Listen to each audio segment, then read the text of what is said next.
ನಮಸ್ಕಾರ ವೀಕ್ಷಕರೇ, ಕುತೂಹಲ ವೇದಿಕೆಗೆ ಸ್ವಾಗತ. ವಿಷ್ಣು ದೇವರು ಏಕೆ ಅವತಾರ ತಾಳುತ್ತಾರೆ? ದಶಾವತಾರಗಳಲ್ಲಿ ಮೊದಲ 5 ಅವತಾರಗಳು ಯಾವುವು? ಬನ್ನಿ ಆ ಕುತೂಹಲಕರ ಕಥೆಯನ್ನು ತಿಳಿದುಕೊಳ್ಳೋಣ. ಮತ್ಸ್ಯ ಅವತಾರ. ಮತ್ಸ್ಯ ಎಂದರೆ ಮೀನು. ಇದು ಮೊದಲನೆಯ ವಿಷ್ಣು ಅವತಾರ. ಪುರಾಣಗಳ ಪ್ರಕಾರ ಒಮ್ಮೆ ಭೂಮಿಗೆ ಒಂದು ದೊಡ್ಡ ಪ್ರಳಯ ಬರುತ್ತದೆ ಎಂಬ ಎಚ್ಚರಿಕೆ ಸಿಕ್ಕಿತ್ತು. ಆ ಸಮಯದಲ್ಲಿ ಸತ್ಯರಥ ಎಂಬ ಧರ್ಮನಿಷ್ಠ ರಾಜನು ಇದ್ದನು. ಒಂದು ದಿನ ಅವನು ನದಿಯಲ್ಲಿ ಸ್ನಾನ ಮಾಡುತ್ತಿದ್ದಾಗ ಅವನ ಕೈಗೆ ಒಂದು ಚಿಕ್ಕ ಮೀನು ಸಿಕ್ಕಿತು. ಆ ಮೀನು ತನ್ನನ್ನು ರಕ್ಷಿಸು ಎಂದು ಕೇಳಿತು. ಆಗ ರಾಜನು ಆ ಮೀನನ್ನು ಒಂದು ಪಾತ್ರೆಯಲ್ಲಿ ಇಟ್ಟನು. ಆದರೆ ಆ ಮೀನು ದಿನದಿಂದ ದಿನಕ್ಕೆ ದೊಡ್ಡದಾಗುತ್ತಿತ್ತು. ಕೊನೆಗೆ ರಾಜನಿಗೆ ಆ ಮೀನು ವಿಷ್ಣುವಿನ ಅವತಾರವೆಂದು ತಿಳಿಯಿತು. ಆಗ ವಿಷ್ಣು ಸತ್ಯರಥ ರಾಜನಿಗೆ ಪ್ರಳಯದ ಬಗ್ಗೆ ಎಚ್ಚರಿಕೆ ನೀಡಿದನು. ನಂತರ ರಾಜನಿಗೆ ನೀನು ಒಂದು ದೊಡ್ಡ ದೋಣಿಯನ್ನು ಸಿದ್ಧಪಡಿಸಿಕೋ ಎಂದನು. ನಂತರ ಒಂದು ದೊಡ್ಡ ಪ್ರಳಯ ಸಂಭವಿಸಿತು ಹಾಗೂ ಎಲ್ಲೆಡೆ ನೀರು ತುಂಬಿತ್ತು. ಆ ಸಮಯದಲ್ಲಿ ವಿಷ್ಣು ದೇವರು ಮತ್ಸ್ಯ ರೂಪದಲ್ಲಿ ಕಾಣಿಸಿಕೊಂಡರು. ಅವರು ಸತ್ಯರಥ ರಾಜನ ದೋಣಿಯನ್ನು ಸುರಕ್ಷಿತವಾಗಿ ಮುನ್ನಡೆಸಿ ಅವನನ್ನು ಮತ್ತು ಇತರರನ್ನು ರಕ್ಷಿಸಿದರು. ಎರಡನೆಯದ್ದು ಕೂರ್ಮ ಅವತಾರ. ಕೂರ್ಮ ಎಂದರೆ ಆಮೆ. ಒಮ್ಮೆ ದೇವತೆಗಳು ಮತ್ತು ಅಸುರರು ಅಮೃತವನ್ನು ಪಡೆಯಲು ಸಮುದ್ರ ಮಂಥನ ಮಾಡಲು ನಿರ್ಧರಿಸಿದರು. ಅದಕ್ಕಾಗಿ ಮಂದಾರ ಪರ್ವತವನ್ನು ಮಥನದ ಕಂಬವಾಗಿ ಬಳಸಿದರು. ಆದರೆ ಆ ಪರ್ವತ ಸಮುದ್ರದಲ್ಲಿ ಮುಳುಗಲು ಶುರು ಮಾಡಿತು. ಆ ಸಮಯದಲ್ಲಿ ವಿಷ್ಣು ದೇವರು ಕೂರ್ಮ ಅವತಾರ ತಾಳುತ್ತಾರೆ. ಅಂದರೆ ದೊಡ್ಡ ಆಮೆಯ ರೂಪದಲ್ಲಿ ಸಮುದ್ರದ ಕೆಳಗೆ ನಿಂತರು. ಆಮೆಯ ಬೆನ್ನಿನ ಮೇಲೆ ಮಂದಾರ ಪರ್ವತವನ್ನು ಹಿಡಿದು ಸಮುದ್ರ ಮಂಥನ ನಡೆಯಲು ಸಹಾಯ ಮಾಡಿದರು. ಮೂರನೆಯದ್ದು ವರಹ ಅವತಾರ. ವರಹ ಎಂದರೆ ಕಾಡು ಹಂದಿ. ಹಿರಣ್ಯಾಕ್ಷ ಎಂಬ ಅಸುರನು ಭೂಮಿಯನ್ನು ಸಮುದ್ರದೊಳಗೆ ಮುಳುಗಿಸಿದ್ದ. ಇದರಿಂದ ಲೋಕದಲ್ಲಿ ದೊಡ್ಡ ಅಶಾಂತಿ ಉಂಟಾಗಿತ್ತು. ಆ ಸಮಯದಲ್ಲಿ ವಿಷ್ಣು ದೇವರು ವರಹ ರೂಪದಲ್ಲಿ ಅವತಾರ ತಾಳಿದ್ದರು. ಅವರು ಸಮುದ್ರದೊಳಗೆ ಹೋಗಿ ಹಿರಣ್ಯಾಕ್ಷನೊಂದಿಗೆ ಯುದ್ಧ ಮಾಡಿ ಅವನನ್ನು ಸೋಲಿಸಿದ್ದರು.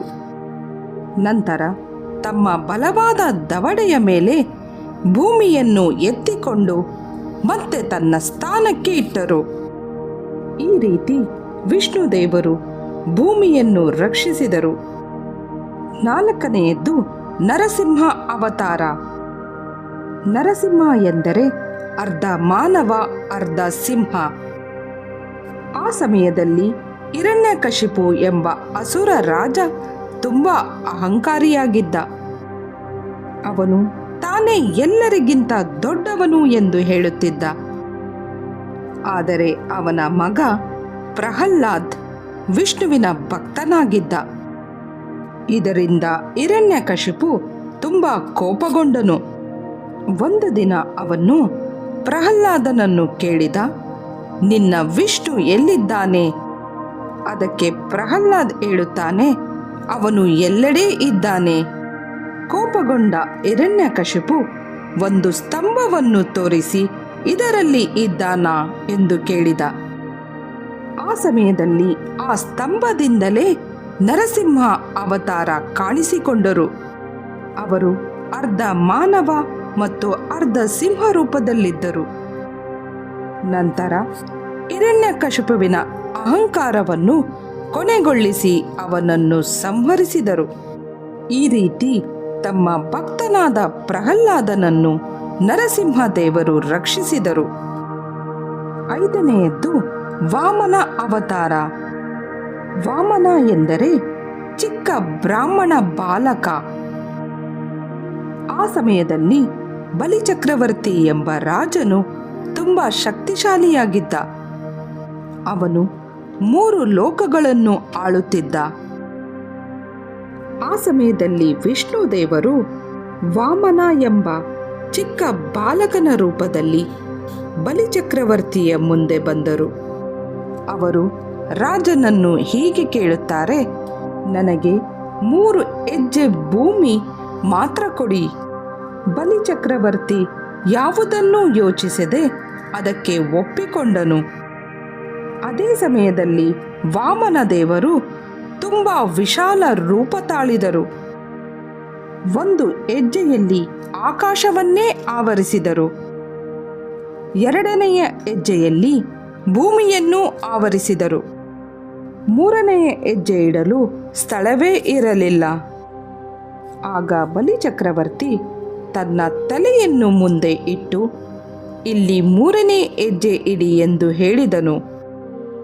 ಬಲಿಚಕ್ರವರ್ತಿಯ ಭಕ್ತಿ ಮತ್ತು ವಿನಯವನ್ನು ನೋಡಿ ವಿಷ್ಣುದೇವರು ಸಂತೋಷಪಟ್ಟರು. ಹೀಗೆ ವಿಷ್ಣುದೇವರು ಲೋಕದಲ್ಲಿ ಅಧರ್ಮ ಹೆಚ್ಚಾದಾಗ ಮತ್ತು ಧರ್ಮವನ್ನು ರಕ್ಷಿಸಲು ವಿವಿಧ ಅವತಾರಗಳನ್ನು ತಾಳುತ್ತಾರೆ. ಹಾಗಾದರೆ ಸ್ನೇಹಿತರೆ, ಈ ಕತೆ ನಿಮಗೆ ಇಷ್ಟವಾದಲ್ಲಿ ಲೈಕ್ ಮಾಡಿ, ಶೇರ್ ಮಾಡಿ ಮತ್ತು ಸಬ್ಸ್ಕ್ರೈಬ್ ಮಾಡೋದನ್ನು ಮರಿಬೇಡಿ.